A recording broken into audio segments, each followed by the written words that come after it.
السلام عليكم ورحمة الله وبركاته. الحمد لله نحمده ونستعينه ونستغفره ونعوذ بالله من شرور أنفسنا ومن سيئات أعمالنا. من يهده الله فلا مضل له ومن يضلل فلا هادي له.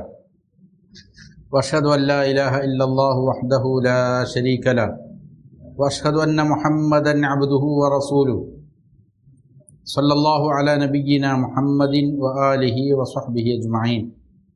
أعوذ بالله من الشيطان الرجيم. يا أيها الذين آمنوا اتقوا الله حق تقاته ولا تموتن إلا وأنتم مسلمون. يا أيها الناس اتقوا ربكم الذي خلقكم من نفس واحدة وخلق منها زوجها وبث منهما رجالا كثيرا ونساء واتقوا الله الذي تساءلون به والأرحام إن الله كان عليكم رقيبا. يا أيها الذين آمنوا اتقوا الله وقولوا قولا سديدا يصلح لكم أعمالكم ويغفر لكم ذنوبكم ومن يطع الله ورسوله فقد فاز فوزا عظيما. أما بعد فإن أصدق الحديث كتاب الله وخير الهدي هدي محمد صلى الله عليه وسلم وشر الأمور محدثاتها وكل محدثة بدعة وكل بدعة ضلالة وكل ضلالة في النار. ബഹുമാനമുള്ള സഹോദരങ്ങളെ, അള്ളാഹുവിന് തഖ്വ ചെയ്ത് സൂക്ഷ്മതയും ക്രമവും ചിട്ടയുമാർന്ന ജീവിതം നയിക്കാൻ എന്നോടും നിങ്ങൾ ഓരോരുത്തരോടും വസിയ്യത്ത് ചെയ്യുന്നു, ഉണർത്തുന്നു. മരിക്കുവോളം അള്ളാഹുവിൻ്റെ തൃപ്തിയിലായി പൊരുത്തത്തിലായി ജീവിക്കാൻ അള്ളാഹു നാം ഏവർക്കും നല്ല തൗഫീഖ് നൽകട്ടെ. നമ്മൾ ഖവായിദുൽ അർബഈൻ്റെ മുഖദ്ദിമയാണ് കഴിഞ്ഞ ദർസിൽ വായിച്ചത്. അതിൻ്റെ മുഖവുര. ഇതിൽ പ്രധാനമായി 3 കാര്യങ്ങളാണ് ഉൾപ്പെടുത്തിയത് എന്ന് പറയുകയുണ്ടായി. ഒന്നാമത്തേത് ഇതിൻ്റെ ആമുഖം, ശേഷം എന്തിനാണ് തൗഹീദ് പഠിക്കുന്നത്, അതിൻ്റെ പ്രാധാന്യത്തെ സംബന്ധിച്ചുള്ള കുറച്ച് കാര്യങ്ങൾ. മൂന്നാമതായി 4 അടിസ്ഥാന തത്വങ്ങൾ. ഇതാണ് ഇതിൻ്റെ ഉള്ളടക്കം. 4 അടിസ്ഥാന തത്വങ്ങൾ എന്നതുകൊണ്ട് ഉദ്ദേശിക്കുന്നത് ഷേഖിൻ്റെ തന്നെ കശ്ഫ് ശുബഹാത്ത്, ശുബഹാത്തുകളെ, ആശയക്കുഴപ്പങ്ങളെ തുറന്നു കാണിക്കൽ, അതിനെ വെളിപ്പെടുത്തൽ, അതിൻ്റെ നിഗൂഢതകൾ അഴിക്കൽ എന്ന കൃതിയുടെ ഒരു സമ്മറിയാണ് ഈ പറയുന്ന 4 ഖായിദകൾ, 4 അടിസ്ഥാന തത്വങ്ങൾ. ശിർക്ക് ചെയ്യുന്ന ആളുകളുടെ ന്യായങ്ങൾ, അവർ ശിർക്ക് ചെയ്യാൻ വേണ്ടിയിട്ട് അവർ പറയുന്ന അവരുടെ ന്യായങ്ങൾക്ക് മറുപടി പറയുകയാണ് ഇതിൽ ചെയ്യുന്നത്. ഇതിൽ ആമുഖമാണ് കഴിഞ്ഞ ദിവസം നമ്മൾ വായിച്ചത്. ഇനി അതിൽ പ്രധാനമായും പറഞ്ഞത് ഒരാൾക്ക് സന്തോഷം ലഭിക്കാൻ, വിജയം ലഭിക്കാൻ വേണ്ടുന്ന പ്രധാനപ്പെട്ട ചില കാര്യങ്ങളാണ്. അനുഗ്രഹങ്ങൾ നൽകപ്പെട്ടാൽ അതിനെന്ത് ചെയ്യണം?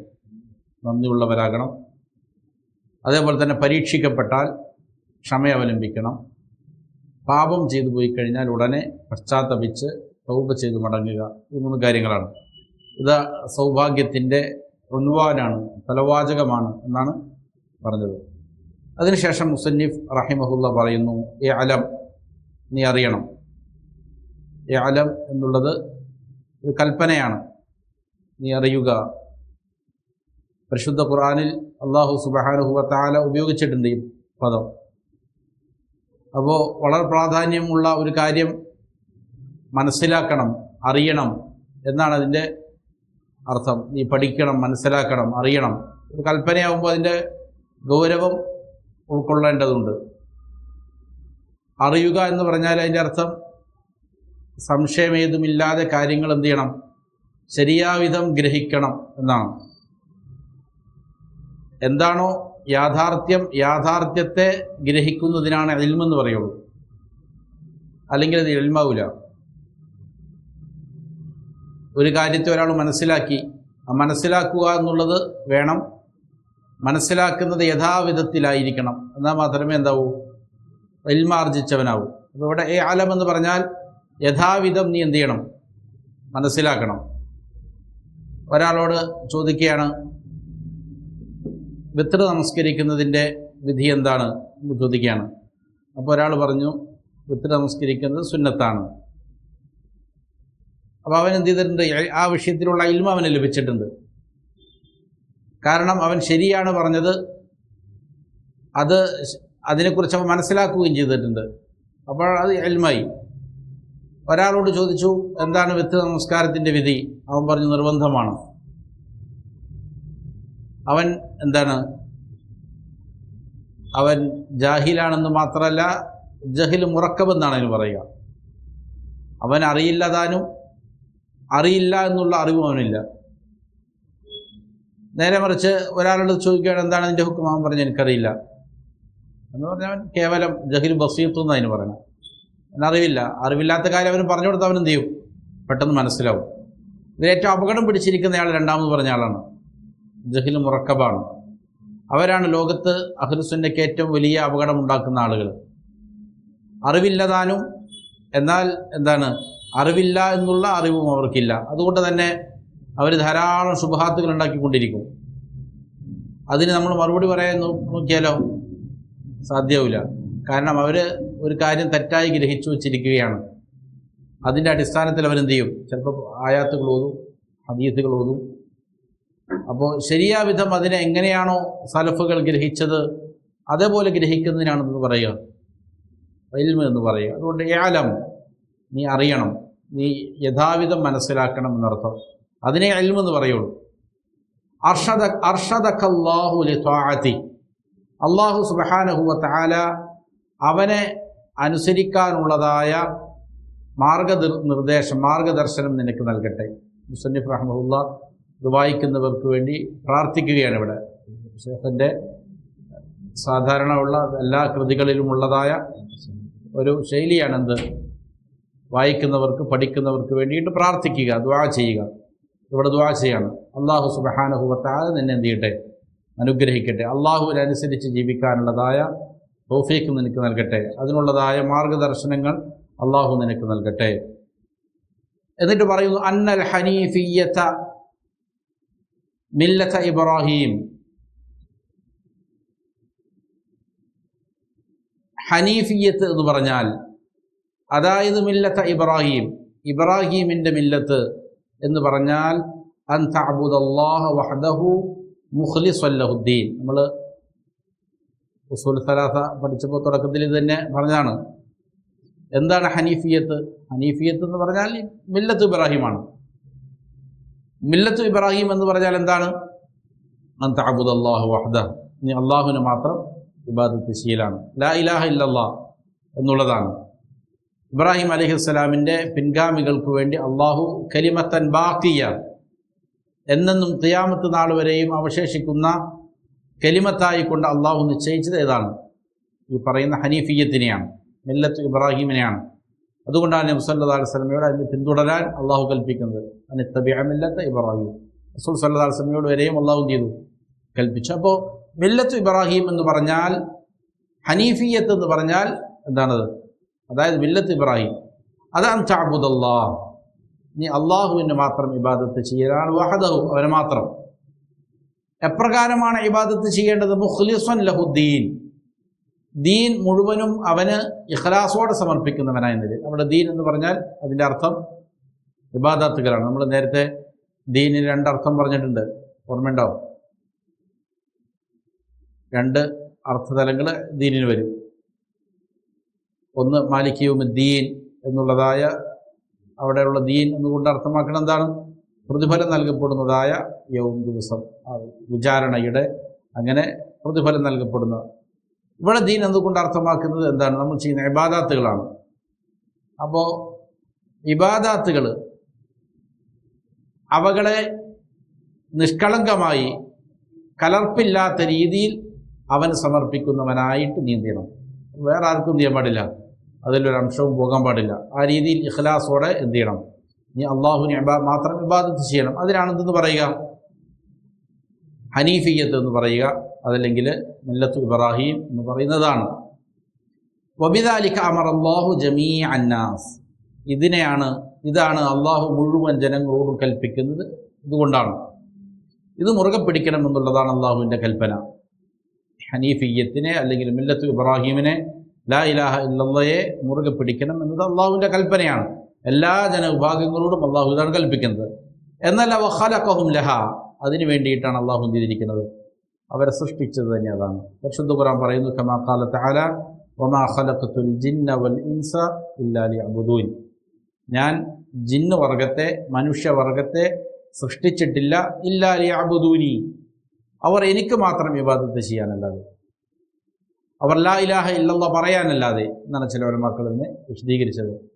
ലാ ഇലാഹ ഇല്ലല്ലാഹയെ ചെയ്യാനല്ലാതെ, അവർ മനസ്സിലാക്കാനല്ലാതെ, ഇല്ലാ ലിയുവഹിദൂനി എനിക്ക് മാത്രം ഇബാദത്ത് ചെയ്യാനല്ലാതെ, എൻ്റെ ഏകത്വത്തെ അംഗീകരിക്കാനല്ലാതെ. ഇതാണ് അതിനെ മുഫസ്സിറുകൾ വ്യാഖ്യാനിച്ചിരിക്കുന്നത്. അപ്പോൾ ഇതിനാണ് അല്ലാഹു സുബ്ഹാനഹു വ തആല മനുഷ്യരെ മുഴുവനും സൃഷ്ടിച്ചത് തന്നെ എന്തിനാണ്? ഇതിനു വേണ്ടിയിട്ടാണ്. അതുകൊണ്ട് ഫഇദാ അറഫ്ത അന്നല്ലാഹ ഖലഖക ലിഇബാദതി, അല്ലാഹു നിന്നെ സൃഷ്ടിച്ചത് അവനെ ഇബാദത്ത് ചെയ്യാൻ വേണ്ടിയിട്ട് മാത്രമാണ് എന്നത് നീ മനസ്സിലാക്കിയാൽ, ഫഅലം അപ്പോൾ നീ അറിയണം, നല്ലപോലെ അറിയണം, അന്നൽ ഇബാദത ലാ തുസമ്മാ ഇബാദതൻ ഇല്ലാ മഅ തൗഹീദ്. അപ്പോൾ ഇബാദത്ത് ചെയ്യാൻ വേണ്ടിയിട്ടാണ് മനുഷ്യനെ സൃഷ്ടിക്കപ്പെട്ടത്. ലോകത്തുള്ള ആളുകളെല്ലാം എന്താണ്? സൃഷ്ടാവായ ഏകനായ അള്ളാഹുവിനെ ഇബാദത്ത് ചെയ്യാൻ ശിർക്ക് ചെയ്യുന്ന ആൾക്കാർ വരെയും പറയും എന്താണ്? ഞങ്ങൾ അള്ളാഹുവിനെ ഇബാദത്ത് ചെയ്യുന്നവരാണെന്ന് പറയും. മക്ക മുശ്രിക്കുകൾ എന്ത് ചെയ്തിട്ടുണ്ട്? ഇബാദത്തുകൾ ചെയ്യുമായിരുന്നു. അവർ എന്താണ്? ഹജ്ജ് ചെയ്യുമായിരുന്നു, ഉംറ നിർവഹിക്കുമായിരുന്നു, സദഖകൾ കൊടുക്കുമായിരുന്നു, പല പല ഇബാദത്തുകൾ ചെയ്യുമായിരുന്നു. പക്ഷേ ഇബാദത്ത് അതിന് ശരിക്കും പേര് പറയണമെങ്കിൽ എന്ത് വേണം? അതിന് തൗഹീദ് വേണം. അതല്ലെങ്കിൽ എന്ത് പറയൂല? ഇബാദത്ത് എന്ന് പറയൂല. ഞാൻ അള്ളാഹുവിനാണ് ഇബാദത്ത് ചെയ്യുന്നത്, നമസ്കരിക്കുന്നുണ്ട്, നോമ്പെടുക്കുന്നുണ്ട്, സക്കാത്ത് കൊടുക്കുന്നുണ്ട്, ഹജ്ജ് ചെയ്യുന്നുണ്ട് എന്നുള്ളത് കൊണ്ടായില്ല. ഫഅലം നീ അറിയണം, അന്നൽ ഇബാദത ലാ തുസമ്മാ ഇബാദ, ഇബാദത്തിനെ ഇബാദത്ത് എന്ന് പേര് പറയപ്പെടുകയില്ല. ലാ തുസമ്മാ ഇബാദത്തൻ, ഇബാദത്ത് എന്നതിന് പേര് പറയപ്പെടുകയില്ല ഇല്ലാ മഅ തൗഹീദ്, തൗഹീദിനോട് കൂടെ അല്ലാതെ. തൗഹീദിനോട് കൂടെ ആര് ഇബാദത്ത് ചെയ്യുന്നുവോ അള്ളാഹുവിന്, അതിനെന്ത് പറയുള്ളൂ? ശരിക്കും ഇബാദത്ത് എന്ന് പറയുള്ളൂ. ഏത് പ്രകാരമാണ്? കമാ അന്ന സ്വലാത്ത ലാ തുസമ്മാ സ്വലാത്തൻ ഇല്ലാ മഅ ത്വഹാറ, ഒരാൾ നമസ്കരിക്കുന്നു, ആ നമസ്കാരത്തിന് നമസ്കാരം എന്ന് പേര് പറയപ്പെടുകയില്ല ഇല്ലാ മഅ ത്വഹാറ, ശുദ്ധിയോടുകൂടി നമസ്കരിച്ചാലല്ലാതെ. ഒരാളുടെ നമസ്കാരം ശരിയാവിധം സ്വീകരിക്കപ്പെടണമെങ്കിൽ അതിനെന്ത് വേണം? പാലിക്കപ്പെടേണ്ട നിബന്ധനകൾ വേണം. അതിൽപ്പെട്ട ഏറ്റവും പ്രധാനപ്പെട്ടൊരു നിബന്ധനയാണെന്ത്? ശുദ്ധി വരുത്തുക. വലിയ ശുദ്ധിയിൽ നിന്ന് ശുദ്ധിയാകണം, ചെറിയ ശുദ്ധിയിൽ നിന്ന് ശുദ്ധിയാകണം, നജസ്സുകളിൽ നിന്ന് ശുദ്ധിയാകണം. ശുദ്ധിയില്ലാതെ ഒരാൾ നമസ്കരിച്ചാൽ നമസ്കാരം എന്ത് ചെയ്യൂല? പേര് പറയപ്പെടുകയില്ല. എന്നതുപോലെ ഒരാൾ ചെയ്യുന്ന ഇബാദത്തുകൾക്ക് ഇബാദത്ത് എന്ന് പേര് പറയപ്പെടണമെങ്കിൽ അവനെന്തായിരിക്കണം? ഇബാദത്ത് അള്ളാഹുവിന് മാത്രം അർപ്പിക്കുന്നവനായിരിക്കണം. അതല്ല എങ്കിൽ എന്ത് പറയൂല? അതിന് ഇബാദത്ത് എന്ന് പറയൂല. ഒരാൾ 1000 പ്രാവശ്യം ലാ ഇലാഹ ഇല്ലല്ലാഹ് ലാ ഇലാഹ ഇല്ലല്ലാഹ് ലാ ഇലാഹ ഇല്ലല്ലാഹ് എന്ന് പറയുന്നുണ്ട്. അതിനുശേഷം അവൻ അതിന് നേരെ കടകവിരുദ്ധമായ ഒരു പ്രവൃത്തി ചെയ്യുന്നു, വിഗ്രഹത്തിന് സുജൂദ് ചെയ്യുന്നു, അല്ലെങ്കിൽ ഒരു നബിയിനോട് വിളിച്ച് ദുആ ചെയ്യുന്നു, അല്ലെങ്കിൽ ഒരു വലിയനോട് വിളിച്ച് അവർക്ക് നേർച്ചകൾ അർപ്പിക്കുന്നു, ഇങ്ങനെ ശിർക്ക് ചെയ്യാണ്. അതെന്ത് ചെയ്യും? ബാത്തിലായി പോകും. ഒരാൾ വുദൂ ചെയ്ത് വുദൂ മുറിഞ്ഞുപോയി, എന്നിട്ട് നമസ്കരിച്ചാൽ നമസ്കാരം ശരിയാവുകയില്ല. എന്നതുപോലെ ഒരാൾ പറയുന്ന ലാ ഇലാഹ ഇല്ലല്ലാഹ് പറയുന്നുണ്ട്, നമസ്കരിക്കുന്നുണ്ട്, നോമ്പെടുക്കുന്നുണ്ട്, സക്കാത്തും ഹജ്ജും എല്ലാം ചെയ്യുന്നുണ്ട്. പക്ഷേ തൗഹീദ് ലംഘിക്കപ്പെട്ടപ്പോൾ, ശിർക്ക് വന്നപ്പോൾ എന്ത് ചെയ്തു? അവകൾ ഇബാദത്തല്ലാതായി മാറി, അത് പൊളിഞ്ഞു പോയി. ഏതുപോലെ അതുകൊണ്ട് ഫൈദാ ദഖല ശിർക്കു ഫിൽ ഇബാദ ഫസദത്, അതുകൊണ്ട് ശിർക്ക് ഇബാദത്തിൽ പ്രവേശിച്ചാൽ ഫസദത്ത്, ഇബാദത്ത് എന്താവും? ഫസാദാകും, അത് നശിച്ചു പോകും, ഇല്ലാതെയായി പോകും. കൽ ഹദസി ഇദാ ദഖല ഫി ത്വഹാറ, ശുദ്ധിയിൽ പ്രവേശിക്കുന്നത് പോലെ. ഒരാൾ വുദൂ എടുത്തിട്ട് വന്നവനാണ്, ഇപ്പോൾ വുദൂ എടുത്തതേ ഉള്ളൂ, കുളിച്ച് വൃത്തിയായി വുദൂ ചെയ്താൽ ഇപ്പോൾ കയറിയേ ഉള്ളൂ, വുദൂ മുറിഞ്ഞിട്ട് പിന്നെ ഞാൻ വുദൂ ഉണ്ടായിരുന്നു എന്ന് പറഞ്ഞിട്ട് കാര്യമില്ല. അപ്പോൾ ശുദ്ധിയിലേക്ക് അശുദ്ധി വന്നു കഴിഞ്ഞാൽ എന്ത് ചെയ്തു? ത്വഹാറത്ത് ബാത്തിലായി. എന്നതുപോലെ ഒരാളെ ഇബാദത്തുകൾ കുറേ അധികം ചെയ്യുന്നു, ശിർക്ക് വന്നാൽ എന്ത് ചെയ്തു? അതെല്ലാം തന്നെ ബാത്തിലായിപ്പോയി. അതുകൊണ്ടാണ് അമ്പിയാക്കന്മാരോട് അഖിലവും അള്ളാഹു പറഞ്ഞതാണ്, നിങ്ങളെങ്ങാനും എന്ത് ചെയ്താലും ശിർക്ക് ചെയ്താൽ എല്ലാ അമലുകളും ബാത്തിലാവും, അവൾക്ക് പിന്നെ ഇബാദത്ത് എന്ന് പറയില്ല. റസൂൽ സല്ലല്ലാഹു അലൈഹി വസല്ലമയോടും അള്ളാഹു സുബ്ഹാനഹു വ തആല അത് തന്നെ പറഞ്ഞു. അപ്പോൾ ശിർക്ക് വന്നു കഴിഞ്ഞാൽ എന്ത് ചെയ്തു? ഇതെല്ലാം ബാത്തിലായി. വുദൂ എടുത്താൽ അത് മുറിഞ്ഞു പോകുന്നത് പോലെ എന്തും ചെയ്യും. ഇബാദാത്തുകൾ നശിപ്പിച്ച് കളയുന്ന, ഇല്ലാതെയാക്കി കളയുന്ന കാര്യമാണത് ശിർക്ക്. ശിർക്ക് ഇബാദത്തിൽ പ്രവേശിച്ചോ ഇബാദത്തിനത് ഫസാദാക്കും. കൽ ഹദഥി ഇദാ ദഖല ഫി ത്വഹാറ ഫഇദാ അറഫ്ത, അപ്പോൾ നീ മനസ്സിലാക്കിയാൽ അന്ന ശിർക ഇദാ ഖാലതൽ ഇബാദ, ശിർക്ക് ഇബാദത്തിനോട് കൂടിക്കലർന്നാൽ അഫ്സദഹ, അത് ഇബാദത്തിന് എന്ത് ചെയ്യും? നശിപ്പിക്കും. വ അഹ്ബതൽ അമൽ, മുഴുവൻ അമലുകളെയും അത് നിരർത്ഥകമാക്കും, പൊളിച്ചു കളയും. വസ്വാറ സ്വാഹിബുഹു മിനൽ ഖാലിദീന ഫിന്നാർ, അങ്ങനെ ശിർക്ക് ചെയ്തയാൾ നരകത്തിൽ ഖാലിദീങ്ങളിൽ പെടും, ശാശ്വതവാസികളിൽ പെടുകയും ചെയ്യും എന്ന് നീ മനസ്സിലാക്കിയാൽ അറഫ്ത അന്ന അഹമ്മ മാ അലൈക മഅരിഫത്തു ദാലിക്, അപ്പോൾ നിനക്ക് ബോധ്യമുണ്ടാകും നീ മനസ്സിലാക്കേണ്ട കാര്യങ്ങളിൽ ഏറ്റവും പ്രാമുഖ്യമുള്ളത് എന്താണ്. ഇതിനെക്കുറിച്ച് പഠിക്കലാണ്. എന്താണ് ശിർക്ക്, എന്താണ് തൗഹീദ് എന്ന് മനസ്സിലാക്കലാണ്.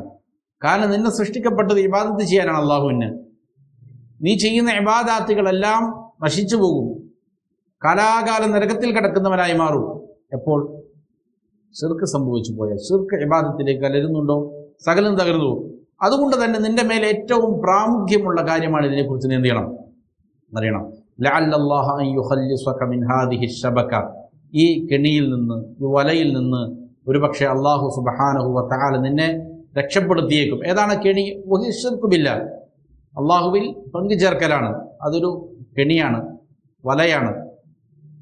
ഷൈത്വാൻ മനുഷ്യനെ വലയിട്ട് പിടിക്കും, വേട്ടയാടി പിടിക്കുന്ന വളരെ പ്രധാനപ്പെട്ട ഒരു കെണിയാണത്.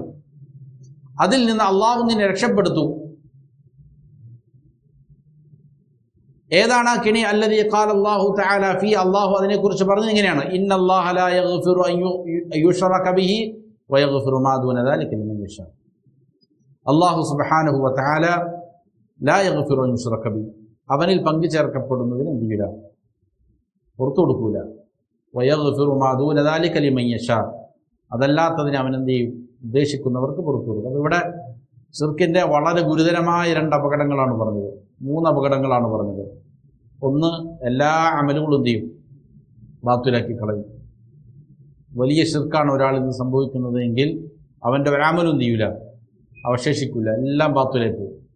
എത്ര വലിയ നന്മ ചെയ്താലും, സമ്പത്ത് അതിനെത്ര മുടക്കിയാലും, എത്ര സമയം അതിനുവേണ്ടി ചെലവഴിച്ചാലും, എത്ര ആരോഗ്യം ചെലവഴിച്ചാലും, എത്ര വയസ്സ് അതിനുവേണ്ടി ചെലവഴിച്ചാലും, അതെല്ലാം എന്ത് ചെയ്യും, ഒരാൾ മരിക്കാൻ പോകുമ്പോഴാണ് എന്ത് ചെയ്യണത്, അള്ളാഹു അല്ലാത്തവരോട് വിളിച്ച് ദുആ ചെയ്യുന്നത്. തീർന്നു, സകലം എന്ത് ചെയ്തു, ബാത്തിലായി പോകും. അവൻ്റെ ജീവിതത്തിലുടനീളം ചെയ്തിരിക്കുന്ന എല്ലാം ബാത്തിലായി പോകും. അതാണൊന്ന്. മറ്റൊന്ന്, അവൻ എന്താണ്, നരകത്തിൽ ശാശ്വതനായി തീരും എന്നാണ് പറഞ്ഞത്. കലാകാലം നരകത്തിൻ്റെ അവകാശിയാവും. മറ്റൊന്നിപ്പോൾ പറഞ്ഞത് എന്താണ്, പൊറുക്കപ്പെടുകയില്ല, പാപങ്ങൾ അവൻ്റെ എന്ത് ചെയ്യില്ല, പൊറുക്കപ്പെടുകയില്ല എന്നുള്ളതാണ്. എല്ലാ എന്താണ് പാപങ്ങളും അല്ലാഹു സുബ്ഹാനഹു വ തആല പൊറുക്കും മരണത്തിന് ശേഷം, ഏതൊഴികെ, ശിർക്ക് ഒഴികെ. അപ്പോൾ ഇവിടെ അല്ലാഹു സുബ്ഹാനഹു വ തആല ശിർക്ക് വെക്കപ്പെടുന്നതിന് പൊറുക്കൂല എന്ന് പറഞ്ഞാൽ എന്താ? അത് മരണത്തിന് ശേഷം ഒരാൾ അള്ളാഹുവിനെ കണ്ടുമുട്ടുന്നു ശിർക്കുമായിട്ട്, എന്നാൽ പിന്നെ എന്ത് ചെയ്യില്ല, അവന് രക്ഷയില്ല എന്നാണ് അതിൻ്റെ അർത്ഥം. നേരെ മറിച്ച് ഒരാൾ ജീവിച്ചിരിക്കുമ്പോൾ അവൻ വ്യഭിചരിച്ചിട്ടുണ്ട്, അല്ലെങ്കിൽ മദ്യപിച്ചിട്ടുണ്ട്, ഏത് ശിർക്കല്ലാത്ത പാപങ്ങൾ ചെയ്തുവോ അവൻ തൗബ ചെയ്യണമെന്നാണ്. തൗബ ചെയ്താൽ അള്ളാഹു അത് പുറത്തു കൊടുക്കും. അത് ശിർക്കും അങ്ങനെ തന്നെ. പക്ഷേ തൗബയില്ലാതെയാണ് അവൻ മരണപ്പെടുന്നത് എങ്കിലും അല്ലാഹു സുബ്ഹാനഹു വ തആല എന്ത് ചെയ്യും, അവന് കാലാകാല നരകത്തിൽ വിടൂല, അവൻ രക്ഷപ്പെടുത്തും അല്ലാഹു സുബ്ഹാനഹു വ തആല. പക്ഷേ ശിർക്കുമായി കൊണ്ടാണ് ഒരാൾ അള്ളാഹുവിനെ കണ്ടുമുട്ടുന്നത് എങ്കിൽ അള്ളാഹു അല്ലാത്തവരോട് പ്രാർത്ഥിച്ചവരാണ്, അള്ളാഹു അല്ലാത്തവരോട് നേർച്ചകൾ അർപ്പിച്ചവനാണ്, അള്ളാഹു അല്ലാത്തവരുടെ അഭയം തേടിയവനാണ്. അവരിലാണ് ഒരാൾ എന്ത് ചെയ്തിരിക്കുന്നത്, പ്രതീക്ഷകൾ അർപ്പിക്കുന്നത്. അള്ളാഹുവിന് പുറമെ അള്ളാഹു അല്ലാത്തവരെയാണ് അവൻ സ്നേഹിക്കുന്നത്. അള്ളാഹുവിനെ സ്നേഹിക്കുന്നത് പോലെ അല്ലെങ്കിൽ അതിനേക്കാളധികം. എന്നാൽ എന്തായി മാറും, അത് ശിർക്കായി മാറും. അത് കാലാകാലം അവൻ എന്ത് ചെയ്യും, നരകത്തിൻ്റെ അവകാശിയാക്കി മാറ്റും. അള്ളാഹു സുബ്ഹാനഹു വ തആല അത് പുറത്തു കൊടുക്കുന്നു. അപ്പോൾ ഇത് നീ മനസ്സിലാക്കി കഴിഞ്ഞാൽ അല്ലാഹു സുബ്ഹാനഹു വ തആല നിന്നെ രക്ഷപ്പെടുത്തും. എങ്ങനെയാണ്? വദാലിക ബിമഅരിഫത്തി അർബഇ ഖവാഇദ ദക്കറഹു അല്ലാഹു തആല ഫി കിതാബി. പരിശുദ്ധ ഖുർആനിൽ അല്ലാഹു സുബ്ഹാനഹു വ തആല ഈ ശിർക്കിൽ നിന്ന് രക്ഷപ്പെടാൻ 4 ഖായിദകൾ പറഞ്ഞിരുന്നുണ്ട്, 4 തത്വങ്ങൾ പഠിപ്പിക്കുന്നുണ്ട്. അടിസ്ഥാന നിയമങ്ങളാണത്. ആ അടിസ്ഥാന നിയമങ്ങൾ മനസ്സിലാക്കി കഴിഞ്ഞാൽ ഒരു പക്ഷേ നിനക്ക് എന്ത് ചെയ്യാൻ സാധിക്കും? ഈ ഷിർക്കിൻ്റെ കിണിവലയത്തിൽ നിന്ന്, അപകടത്തിൽ നിന്ന് രക്ഷപ്പെടാൻ സാധിക്കും. അള്ളാഹു നിന്നെ രക്ഷപ്പെടുത്തിയേക്കും. അപ്പോൾ അതുകൊണ്ട് മുസന്നിഫ് റഹിമഹുല്ലാ ആ ഖായിദകളാണ് എന്ത് ചെയ്യുന്നത്? ഇവിടെ വളരെ ലളിതമായ 4 തത്വങ്ങളാണ്. അതാണ് ഈ ഗ്രന്ഥത്തിലൂടെ പഠിപ്പിക്കുന്നത്. അതിൽ ഒന്നാമത്തെ തത്വം അൽ ഖായിദത്തുൽ ഊല അൻ തഅലമ അന്നൽ കുഫാർ അല്ലദീന ഖാതലഹും റസൂലുള്ളാഹി സ്വല്ലല്ലാഹു അലൈഹി വസല്ലം മുഖിറൂന ബിഅന്ന അല്ലാഹ തആല ഹുവൽ ഖാലിഖുൽ മുദബ്ബിർ വഅന്ന ദാലിക ലം യുദ്ഖിൽഹും ഫിൽ ഇസ്ലാം. ഇതാണ് ഒന്നാമത്തെ ഖായിദ, ഒന്നാമത്തെ തത്വം. മനസ്സിലാക്കേണ്ട ഒരു കാര്യം, അൻ തഅലം, നീ അറിയലാണ്. നേരത്തെ സൂചിപ്പിച്ചതുപോലെ അറിയുക എന്ന് പറഞ്ഞാൽ ശരിയാവിധം കാര്യത്തെ ഗ്രഹിക്കലാണ്. എന്താണ് നീ മനസ്സിലാക്കേണ്ടത്? അന്നൽ കുഫാർ അല്ലദീന ഖാതലഹും റസൂലുള്ളാഹി സ്വല്ലല്ലാഹു അലൈഹി വസല്ലം. റസൂൽ സ്വല്ലല്ലാഹു അലൈഹി വസല്ലമ ഏത് കുഫാറുകളുമായാണോ യുദ്ധത്തിലേർപ്പെട്ടത്, അങ്ങനെയുള്ള കുഫാറുകൾ മുഖിറൂൻ, അവർ സമ്മതിക്കുന്നവരായിരുന്നു. എന്താണ് അവർ സമ്മതിച്ചത്? ബിഅന്നല്ലാഹ തആല ഹുവൽ ഖാലിഖ്, അല്ലാഹു സുബ്ഹാനഹു വ തആലയാണ് സൃഷ്ടാവ് എന്നവർ അംഗീകരിച്ചിട്ടുണ്ട്. അൽ മുദബ്ബിർ, ലോകം മുഴുവനും നിയന്ത്രിക്കുന്നവൻ ആരാണ്? അള്ളാഹുവാണ് എന്ന് അംഗീകരിച്ചവരായിരുന്നു റസൂൽ സല്ലല്ലാഹു അലൈഹി വസല്ലമയുമായി യുദ്ധം ചെയ്ത കുഫാറുകൾ. വഅന്ന ദാലിക ലം യുദ്ഖിൽഹും ഫിൽ ഇസ്ലാം, അവരുടെ ഈ സമ്മതം, ഞങ്ങളുടെ രക്ഷിതാവ് അള്ളാഹുവാണ്, ഞങ്ങളുടെ റബ്ബ് അള്ളാഹുവാണ്, ഞങ്ങളെ പരിപാലിക്കുന്നവൻ അള്ളാഹുവാണ്, ഞങ്ങളെ ജീവിപ്പിക്കുന്നവനും മരിപ്പിക്കുന്നവനും അള്ളാഹുവാണ്, ഞങ്ങൾക്ക് റിസ്ക് നൽകുന്നവൻ അള്ളാഹുവാണ് എന്ന് ഒരാൾ സമ്മതിച്ചു എന്നുള്ളത് കൊണ്ട് അതൊരാൾ എന്താക്കൂല? ഇസ്ലാമിൽ പ്രവേശിപ്പിക്കൂല. ഇതാണ് ഒന്നാമത്തെ തത്വം. അപ്പോൾ നമുക്കറിയാം, അള്ളാഹുവാണ് ഞങ്ങളുടെ സൃഷ്ടാവ്, ഉടമസ്ഥൻ, പരിപാലകൻ, ഞങ്ങളുടെ രക്ഷിതാവ്, ഞങ്ങൾക്ക് റിസ്ക് നൽകുന്നവൻ, ഞങ്ങളെ ജീവിപ്പിക്കുന്നവനും മരിപ്പിക്കുന്നവനും. ഇത് വിശ്വസിച്ചാൽ മതി എന്നുള്ളതാണ് പലരുടെയും ധാരണ. എന്നാൽ അത് പോരാ. കാരണം ഇത് വിശ്വസിച്ചതായ, ഇത് അംഗീകരിച്ചതായ ആളുകൾ എന്ത് ചെയ്തിട്ടില്ല? മുസ്ലിമീങ്ങളായിട്ടില്ല. അവർ ഇത് അംഗീകരിച്ചതിനോടൊപ്പം തന്നെ അവരുമായി നബി സല്ലല്ലാഹു അലൈഹി വസല്ലം എന്ത് ചെയ്യുന്നതാണ്? ഏറ്റുമുട്ടുകയാണ്, അവരോട് യുദ്ധം നടത്തുകയാണ്. അവർ കുഫാറുകളാണ്. ഖുർആൻ തന്നെ പറയുന്നുണ്ട്. എന്താണ് അവരിത് അംഗീകരിച്ചു എന്നുള്ളതിനുള്ള തെളിവ്? അവരിങ്ങനെ അള്ളാഹുവിനെ അംഗീകരിച്ചു എന്നുള്ളതിന് തെളിവ് പരിശുദ്ധ ഖുർആനിൽ ധാരാളം സ്ഥലങ്ങളിൽ പറയുന്ന കാര്യമാണ്. വദ്ദലീലു ഖൗലുഹു തആല, അതിനുള്ള ദലീൽ അള്ളാഹുവിൻ്റെ വാക്യം തന്നെയാണ്. പരിശുദ്ധ ഖുർആനിൽ വളരെ കൃത്യമായി അള്ളാഹ് പഠിപ്പിക്കുന്നതാണ്. ഖുൽ, നബിയെ അവരോട് ചോദിക്കുക, മൻ യർസുഖുകും മിനസ് സമാ വൽ അർദ്, നിങ്ങൾക്കാരാണ് ആകാശങ്ങളിൽ നിന്നും ഭൂമിയിൽ നിന്നും റിസ്ക് നൽകുന്നവൻ എന്നവരോട് ചോദിക്കുക. ആകാശങ്ങളിൽ നിന്ന് നിങ്ങൾക്ക് മഴ പെയ്യിപ്പിച്ച് നൽകുന്നവൻ ആരാണ്? അത് മുഖേന ഭൂമിയിൽ വ്യത്യസ്തങ്ങളായ കായ്കനികളും ധാന്യങ്ങളും എല്ലാം മുളപ്പിച്ച് നിങ്ങൾക്ക് ഭക്ഷണം നൽകുന്നവൻ, റിസ്ക് നൽകുന്നവൻ ആരാണെന്ന് നബി അവരോട് ചോദിക്കുക.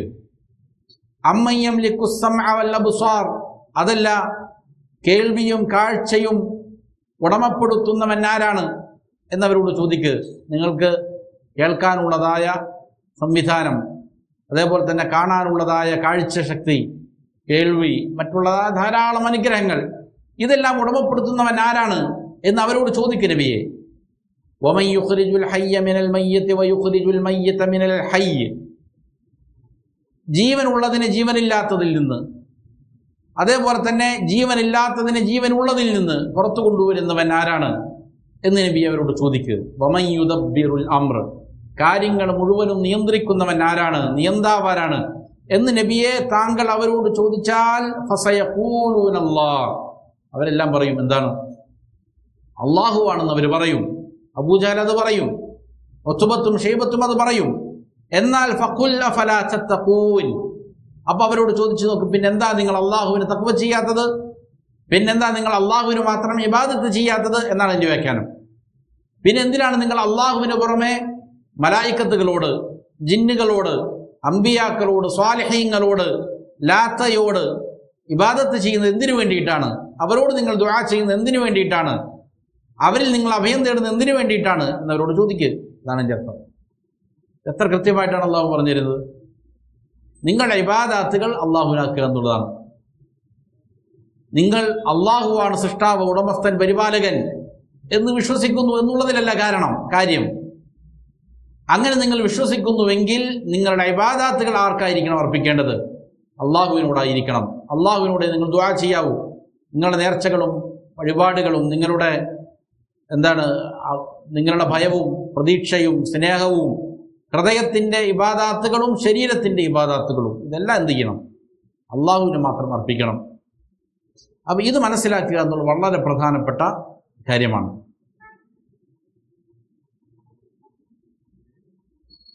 ഇവിടെ ഈ ഒന്നാമത്തെ തത്വത്തെ വിശദീകരിക്കുന്നിടത്ത് ഷാരിഹ് ഷെയ്ഖ് ഹൈഥം സർഹാൻ ഹഫിളഹുല്ലാ അതിനിപ്രകാരം ഒരു അടിക്കുറിപ്പ് നൽകിയിട്ടുണ്ട്. അൽ കുഫാറുല്ലദീന ബുഇസ ഫീഹിമുൻ നബിയ്യു സല്ലല്ലാഹു അലൈഹി വസല്ലം, നബി സല്ലല്ലാഹു അലൈഹി വസല്ലം നിയോഗിക്കപ്പെട്ടതായ ആ നാട്ടിലുണ്ടായിരുന്ന കുഫാറുകൾ, കാനു യുഖിറൂൻ അവർ അംഗീകരിക്കുന്നവരായിരുന്നു, ബി തൗഹീദിർ റുബൂബിയ്യ തൗഹീദുർ റുബൂബിയ്യത്തിൽ അവരെന്ത് ചെയ്തിരുന്നു? അവരംഗീകരിച്ചിരുന്നു. അതായത് അള്ളാഹുവാണ് സൃഷ്ടാവും ഉടമസ്ഥനും പരിപാലകനും എന്നും ചെയ്തിട്ടുണ്ട്, അവരംഗീകരിച്ചിട്ടുണ്ട്. വമഅ ദാലിക ഖാതലഹും റസൂലുള്ളാഹി സ്വല്ലല്ലാഹു അലൈഹി വസല്ലം അതിനോടുകൂടെ നബി സല്ലല്ലാഹു അലൈഹി വസല്ലം അവരോട് എന്ത് ചെയ്തു? യുദ്ധം ചെയ്തു. അവരെ അംഗീകരിച്ചിരിക്കുന്നതിനോടുകൂടെ റസൂൽ സല്ലല്ലാഹു അലൈഹി വസല്ലമ എന്ത് ചെയ്തിട്ടുണ്ട്? അവരോട് യുദ്ധം ചെയ്തിട്ടുണ്ട്. ഫൽഖുസൂമതു ബൈനഹും വബൈന നബി സല്ലല്ലാഹു അലൈഹി വസല്ലം കാനത് ഫീ തൗഹീദിൽ ഉലൂഹിയ്യ. അപ്പോൾ പിന്നെ എന്തിലായിരുന്നു നബിയും അവരുമായിട്ടൊരു തർക്കമുണ്ടായിരുന്നത്? എന്തിനു വേണ്ടിയിട്ടാണ് ഏറ്റുമുട്ടലുകൾ ഉണ്ടായത്? അത് ഉലൂഹിയ്യത്തിൻ്റെ കാര്യത്തിലാണ്. ഇബാദത്ത് ആർക്കർപ്പിക്കപ്പെടുന്നു എന്നുള്ളതിലാണ് അവർ തമ്മിൽ തർക്കമുണ്ടായത്. ഇബാദത്ത് അള്ളാഹുവിന് മാത്രം അർപ്പിക്കാവൂ എന്ന് റസൂൽ സല്ലല്ലാഹു അലൈഹി വസല്ലം അവരോട് പറയുന്നു. അവർ പറയുന്നു, ഞങ്ങൾ അള്ളാഹു അല്ലാത്ത എന്ത് ചെയ്യും? അമ്പിയാക്കൾക്കും സാലിഹീങ്ങൾക്കും ഒക്കെ എന്ത് ചെയ്യും? ഇബാദത്തുകൾ അർപ്പിക്കും. അള്ളാഹുവിന് മാത്രം ഞങ്ങൾ ഇബാദത്ത് അർപ്പിക്കാൻ സന്നദ്ധരല്ല എന്നുള്ളതാണ് അവരുടെ വാദം. ഇതിലാണ് തർക്കമുണ്ടായിരുന്നത്. ഫകുല്ലു മൻ സ്വറഫ ശൈഅൻ മിനൽ ഇബാദത്തി ലിഗൈരില്ലാഹ് ഫഹുവ മുശ്രികുൻ കാഫിറുൻ. അതുകൊണ്ട് തന്നെ അള്ളാഹുവിന് അല്ലാതെ മറ്റാർക്കെങ്കിലും ഇബാദത്തുകളിൽ നിന്ന് എന്തെങ്കിലും ഒന്ന് ആരെങ്കിലും ചെയ്യുന്നുണ്ട് എങ്കിൽ അവൻ മുശ്രിക്കാണ്, കാഫിറാണ്. അവിടെയാണ് പ്രശ്നം. ഇബാദത്ത് ആർക്കർപ്പിക്കപ്പെടുന്നു എന്നുള്ളതാണ് പ്രശ്നം. ഇതാണ് ഒന്നാമത്തെ ഖായിദ. വളരെ പ്രാധാന്യത്തോടെ മനസ്സിലാക്കി വെക്കേണ്ട ഖായിദയാണ്. ഖായിദയും പഠിക്കണം. അതിൻ്റെ തെളിവുകൾ, ധാരാളം തെളിവുകളുണ്ട്, അത് പഠിക്കണം. ഇത് മനസ്സിലാക്കി കൊടുക്കുകയും ചെയ്യണം നമ്മുടെ ചുറ്റുപാടുമുള്ളതായ ആളുകൾക്ക്. ഇത് ഖുർആൻ അർദ്ധശങ്കക്കിടയില്ലാതെ വളരെ കൃത്യമായി പറയുന്ന കാര്യമാണ്. ധാരാളം സ്ഥലങ്ങളിൽ ഇത് പറയുന്നുണ്ട്. ഹദീസുകളിലൊക്കെ എന്ത് ചെയ്തിട്ടുണ്ട്? ഇത് പറയുന്നുണ്ട്. നമുക്ക് ഇക്രിമ റളിയല്ലാഹു അൻഹു എന്ത് ചെയ്ത്? മക്കം ഫതഹിൻ്റെ അന്ന് നാട് വിട്ടുപോയ ചരിത്രം അറിയാം. മക്കം ഫതഹിന് എന്ത് ചെയ്തു? അന്ന് നബി സല്ലല്ലാഹു അലൈഹി വസല്ലമ എല്ലാ ആളുകൾക്കും മാപ്പ് കൊടുത്തു. പക്ഷേ മാപ്പ് കൊടുക്കാതെ മാറ്റി നിർത്തപ്പെട്ട ചില ആളുകളുണ്ടായി. അതിലൊരാളാണ് ആര്? ഇക്രിമ. കണ്ടെടുത്ത് വെച്ച് എന്ത് ചെയ്യണം? അവരെ കൊല്ലണം എന്നുള്ളതായിരുന്നു കൽപ്പന. അങ്ങനെ നാട് വിട്ടുപോയി ഇക്രിമ. അങ്ങനെ കപ്പലിൽ കയറി യാത്രയായി. കപ്പലിൽ കയറി യാത്രയായപ്പോൾ വലിയ കാറ്റും കോളും മഴയും. അവർ സാധാരണ രീതിയിൽ എന്ത് ചെയ്യും? അവരുടെ ലാത്തയോട് ഇബാദത്ത് ചെയ്യുന്ന, ഉസ്സയോട് ഇബാദത്ത് ചെയ്യുന്ന, അല്ലെങ്കിൽ മലായിക്കത്തിനോടും ജിന്നുകളോടും ഇബാദത്ത് ചെയ്യുന്ന അവരെന്ത് ചെയ്തു? പറഞ്ഞു, ഇനി നിങ്ങൾ അള്ളാഹുവിനെ വിളിച്ചാൽ മതി. നിങ്ങളുടെ ലാത്തക്കോ അല്ലെങ്കിൽ നിങ്ങളുടെ മറ്റുള്ള ആരാധ്യർക്ക് നിങ്ങളെ രക്ഷപ്പെടുത്താൻ സാധിക്കൂല. ഇനി നിങ്ങൾ എന്ത് ചെയ്യണം? ഇബാദത്ത് അള്ളാഹ്ക്ക് മാത്രമേ നടത്തിക്കാവൂ. അള്ളാഹുവിനോട് ചോദിച്ചു എന്ന് പറഞ്ഞു. തപ്പിത്താനാണ് പറഞ്ഞത്. അപ്പോഴാണ് ഇക്രിമ. അപ്പോൾ ഇക്രിമ എന്തുകൊണ്ടാണ് ഈ മാറ്റം ഉണ്ടായത്? ഇത് ഇക്രിമ റളിയല്ലാഹു അൻഹു ചിന്തിക്കുകയാണ്, ഇത് തന്നെയാണല്ലോ ഞങ്ങളും അവരും തമ്മിലുള്ള വ്യത്യാസം. നബി സല്ലല്ലാഹു അലൈഹി വസല്ലമയോട് നമ്മൾ ഏറ്റുമുട്ടി ഈ കാര്യത്തിനാണല്ലോ. കടലിൽ ഞങ്ങളെ രക്ഷപ്പെടുത്താൻ അള്ളാഹു മാത്രമേ ഉള്ളൂവെങ്കിൽ കരയിലും അള്ളാഹ്ക്ക് മാത്രമേ സാധിക്കുകയുള്ളൂ. ഇതിനു വേണ്ടിയിട്ടായിരുന്നല്ലോ ഞങ്ങൾ തമ്മിൽ ഈ ദീർഘകാലം ഏറ്റുമുട്ടലുകൾ നടത്തിയത് എന്ന് മനസ്സിലാക്കി പ്രതിജ്ഞ ചെയ്യാണ്. എന്നെ ഇവിടുന്ന് രക്ഷപ്പെടുത്തി കഴിഞ്ഞാൽ ഞാൻ എന്ത് ചെയ്യും? റസൂൽ സല്ലല്ലാഹു അലൈഹി വസല്ലമയുടെ മുന്നിൽ പോയിട്ട് ബൈഅത്ത് ചെയ്യും. അങ്ങനെ എന്ത് ചെയ്യാണ്? അള്ളാഹു സുബ്ഹാനഹു വ തആല രക്ഷപ്പെടുത്തി. അങ്ങനെ റസൂൽ സല്ലല്ലാഹു അലൈഹി വസല്ലം അടുക്കൽ വന്നിട്ട് എന്ത് ചെയ്തു? കലിമ ചൊല്ലി ഷഹാദത്ത് ചൊല്ലി ഇസ്ലാമിൽ കടന്നു വരികയാണ്. അപ്പം പ്രശ്നം ഇതാണ്, ആരോട് ദുആ ചെയ്യും എന്നുള്ളതാണ് പ്രശ്നം. അപ്പോൾ ഈ ഖായിദ വളരെ പ്രസക്തമാണ്. അപ്പോൾ ഇവിടെ ചില ആളുകൾ പറയും അവർ അംഗീകരിച്ച അള്ളാഹ് എന്ന് പറഞ്ഞാൽ വേറെ ഏതോ അള്ളാഹയാണെന്ന് പറയുന്ന ആൾക്കാരുണ്ട്. ഇവിടെ ഇക്രിമ റളിയല്ലാഹു അൻഹു എന്താ മനസ്സിലാക്കിയേ? ഇതേ അള്ളാഹ് തന്നെയാണ്. അവരേത് അള്ളാഹ് എടുത്ത് പറയുമ്പോഴാണ്, ഏത് അള്ളാഹുവിൻ്റെ അടുക്കലാണ് പ്രതിജ്ഞ ചെയ്യണത്? ഇക്രിമ റളിയല്ലാഹു അൻഹു എന്നെ അള്ളാഹു ഈ കെണിയിൽ നിന്ന് രക്ഷപ്പെടുത്തി കഴിഞ്ഞാൽ എന്ത് ചെയ്യും? ഞാൻ തിരികെ പോകും എന്ന് ഏത് അള്ളാഹുവിനെ കുറിച്ചാണ് പറയണത്? അപ്പോൾ ഒരേ അള്ളാഹു തന്നെയാണ്. കാരണം ഇബ്രാഹിം അലൈഹി ഇസ്ലാമും ഇസ്മായിൽ അലൈഹി ഇസ്ലാമും പഠിപ്പിച്ചിരിക്കുന്ന ദീനാണ് അവരുടേത്. അവരതിൽ നിന്ന് എന്ത് ചെയ്തു? കാലപ്പഴക്കമുണ്ടായപ്പോൾ എന്ത് ചെയ്തു? ഷഫാഅത്തിന് അടുത്ത തത്വത്തിൽ അതാണ് പറയുന്നത്. പിന്നെ എന്തിനാണ് ഇവർ അള്ളാഹുവാണ് സൃഷ്ടാവ്, ഉടമസ്ഥൻ, പരിപാലകൻ എന്ന് മനസ്സിലാക്കിയവർ എന്തിനു വേണ്ടിയിട്ടാണ് അള്ളാഹു അല്ലാത്തവർക്ക് വേണ്ടി ഇബാദത്ത് ചെയ്തത് എന്നുള്ളതാണ് അടുത്ത തത്വം. അൽ ഖായിദത്തു സാനിയ, രണ്ടാമത്തെ ഖായിദ, അന്നഹും യഖൂലൂൻ, അവർ പറയും, മാ ദഅൗനാഹും വതവജ്ജഹ്നാ ഇലൈഹിം, ഞങ്ങൾ ഞങ്ങളുടെ ആരാധ്യരോട് ദുആ ചെയ്യുന്നില്ല, വതവജ്ജഹ്നാ ഇലൈഹിം, അവരിലേക്ക് ഞങ്ങൾ മുഖം തിരിക്കുന്നില്ല, അവരെ ഞങ്ങൾ സമീപിക്കുന്നില്ല, ഇല്ലാ ലിത്വലബിൽ ഖുർബത്തി വശഫാഅ. രണ്ട് കാരണമാണ് അവർക്കുള്ളത്. ഒന്ന്, അവർ അള്ളാഹുവിലേക്ക് ഞങ്ങളെ അടുപ്പിക്കണം, അതാണ് ഒരു ലക്ഷ്യം. മറ്റൊന്ന് വശഫാഅ, ഷഫാഅത്തിന് വേണ്ടിയിട്ടാണ്. അവർ അള്ളാഹുവിൻ്റെ അടുക്കൽ ഞങ്ങൾക്ക് വേണ്ടി ശുപാർശ പറയണം. ഇതായിരുന്നു മക്കയിലുണ്ടായിരുന്ന മുശ്രിക്കീങ്ങളുടെ ന്യായം. അതിനു വേണ്ടിയിട്ടാണ് അവരെന്ത് ചെയ്തത്? അള്ളാഹുവിന് പുറമെ അമ്പിയാക്കളോടും സ്വാലിഹീങ്ങളോടും മലക്കുകളോടും ജിന്നുകളോടുമെല്ലാം ദുആ ചെയ്തത്. ഈ രണ്ട് കാരണങ്ങളാണ്. ഒന്ന്, അവർ അള്ളാഹുവിലേക്ക് അടുപ്പിക്കണം ഞങ്ങളെ. മറ്റൊന്ന്, അള്ളാഹുവിൻ്റെ അടുക്കൽ അവർ ഞങ്ങൾക്ക് ശുപാർശ പറയണം. ഇതായിരുന്നു. ഇത് നമ്മൾ വെറുതെ ഇങ്ങനെ പറയുന്നതാണോ? ഇത് കൃത്യമായി അള്ളാഹു പഠിപ്പിക്കുകയാണ്. ഫദലീലുൽ ഖുർബത്തി ഖൗലുഹു തആല, അള്ളാഹുവിലേക്ക് അടുക്കാൻ വേണ്ടിയിട്ടാണ്, അള്ളാഹുവിലേക്ക് ഞങ്ങൾ അടുപ്പിക്കാൻ വേണ്ടിയിട്ടാണ് ഞങ്ങൾ അവരോട് ദുആ ചെയ്തിരുന്നത് എന്നുള്ളതിനുള്ള തെളിവ് അള്ളാഹ് തന്നെയാണ് പറയുന്നത്. അള്ളാഹ് പറയുന്നു, വല്ലദീന ഇത്തഖദൂ മിൻ ദൂനിഹി ഔലിയാ, അള്ളാഹുവിന് പുറമെ ഔലിയാക്കളെ സ്വീകരിച്ചതായ ആളുകൾ, അള്ളാഹുവിന് പുറമെ രക്ഷാധികാരികളെ, അത് ആരാണെങ്കിലും, അത് മലക്കുകളാകാം, ജിന്നുകളാകാം, അമ്പിയാക്കളാകാം, സ്വാലിഹീങ്ങളാകാം, അല്ലെങ്കിൽ വൃക്ഷങ്ങളാകാം, അല്ലെങ്കിൽ ഏതെങ്കിലും അമ്പിയാക്കളുടെയോ സ്വാലിഹീങ്ങളുടെയോ മറ്റു രൂപത്തിൽ കുത്തിവെക്കപ്പെട്ടിരിക്കുന്ന വിഗ്രഹങ്ങളാകാം, എന്താണെങ്കിലും ഇങ്ങനെ അള്ളാഹുവിന് പുറമെ രക്ഷാധികാരികളെ സ്വീകരിച്ചിരിക്കുന്നതായ ആളുകൾ അവർ പറയും, മാ നഅബുദുഹും ഇല്ലാ ലിയുഖർരിബൂനാ ഇലല്ലാഹി സുൽഫാ, മാ നഅബുദുഹും, ഞങ്ങൾ അവർക്ക് ഇബാദത്തുകൾ അർപ്പിക്കുന്നില്ല, ഞങ്ങൾ അവരോട് ദുആ ചെയ്യുന്നില്ല, അവരോട് ഇസ്തിഗാസകൾ നടത്തുന്നില്ല, സഹായതേട്ടം നടത്തുന്നില്ല. എന്തിനു വേണ്ടിയിട്ട് മാത്രമല്ലാതെ ഇല്ലാ ലിയുഖർരിബൂനാ ഇലല്ലാഹ്, അവർ ഞങ്ങളെ അള്ളാഹുവിലേക്ക് അടുപ്പിക്കാൻ വേണ്ടിയിട്ട് മാത്രമല്ലാതെ, സുൽഫ, ഒരു അടുപ്പിക്കൽ, അവർ ഞങ്ങൾ അള്ളാഹുവിലേക്ക് അടുപ്പിക്കണം, ഇത് മാത്രമേ ഞങ്ങളുടെ ലക്ഷ്യമുള്ളൂ. അല്ലാതെ ലാത്തയാണ് ഞങ്ങളുടെ സൃഷ്ടാവെന്ന് അവർ വിശ്വസിക്കുന്നില്ല. ലാത്തയാണ് സ്വമത്, സ്വയം പര്യാപ്തനായ എന്താണ് സൃഷ്ടാവാണ്, ഉടമസ്ഥനാണ് ലാത്ത എന്നവർ വിശ്വസിച്ചിട്ടില്ല. പിന്നെയോ ലാത്ത എന്ന് പറയുന്ന ഹാജിമാർക്ക് പായസം വിളമ്പിക്കൊണ്ടിരുന്ന ഒരാളാണ് ലാത്ത എന്ന് പറയുന്നത്. ഹാജിമാർ വരുമ്പോൾ എന്ത് ചെയ്യും? നല്ല മധുരപാനീയം ആളുകൾക്ക് വിതരണം ചെയ്യും. അങ്ങനെ സൽക്കർമ്മം ചെയ്തുകൊണ്ടിരുന്ന ഒരു മനുഷ്യനാണ്. അദ്ദേഹം മരിച്ചപ്പോൾ അദ്ദേഹത്തിൻ്റെ ഖബറിന് ചുറ്റും ഇഅ്തികാഫിരുന്നു ആളുകൾ.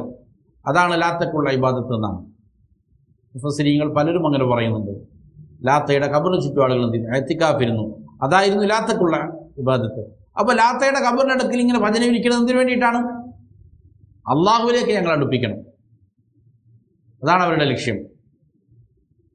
ഇന്നല്ലാഹ യഹ്കുമു ബൈനഹും ഫീമാ ഹും ഫീഹി യഖ്തലിഫൂൻ, അവർ അഭിപ്രായ വ്യത്യാസത്തിലായിരിക്കുന്ന കാര്യങ്ങളെ അള്ളാഹു എന്ത് ചെയ്യും? അവരുടെ ഇടയിൽ തീർപ്പ് കൽപ്പിക്കുക തന്നെ ചെയ്യും. ഇന്നല്ലാഹ ലാ യഹ്ദി മൻ ഹുവ കാദിബുൻ കഫാർ, വ്യാജനായ, കളവ് പറയുന്ന, കുഫർ കാണിക്കുന്ന, നന്ദികേട് കാണിക്കുന്ന ആളുകൾ അള്ളാഹു എന്ത് ചെയ്യില്ല? സന്മാർഗം കാണിച്ചു കൊടുക്കുകയില്ല.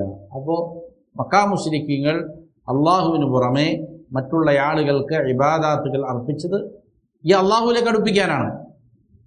ഏത് അള്ളാഹുവിലേക്ക് അടുപ്പിക്കുന്ന കാര്യം അള്ളാഹ് പറയണേ? ഇവർ പറഞ്ഞ വേറെ ഏതോ അള്ളാഹാണെന്നല്ലോ. വേറെ ഏതോ അള്ളാഹുവിലേക്ക് അടുപ്പിക്കുന്ന കാര്യത്തിന് അള്ളാഹു നമ്മളടുത്ത് പറയണേ? ഈ അള്ളാഹുവിലേക്ക് തന്നെ അവരെ അടുപ്പിക്കാൻ വേണ്ടിയിട്ടാണ് അവരെന്ത് ചെയ്യുക. അവർ അള്ളാഹുവിനെ കുറിച്ച് പൂർണ്ണാർത്ഥത്തിൽ വിശ്വസിച്ചിട്ടില്ല, അത് ശരി തന്നെയാണ്. പക്ഷേ അപ്പോൾ അള്ളാഹുവിൻ്റെ പല സിഫാത്തുകളെ കുറിച്ചും എന്ത് ചെയ്തിട്ട് അവർക്ക് അഭിപ്രായ വ്യത്യാസങ്ങളുണ്ട് എന്ന് കരുതിയിട്ട് വേറെ അള്ളാഹയെ മാറില്ലല്ലോ. അള്ളാഹു തന്നെയാണല്ലോ.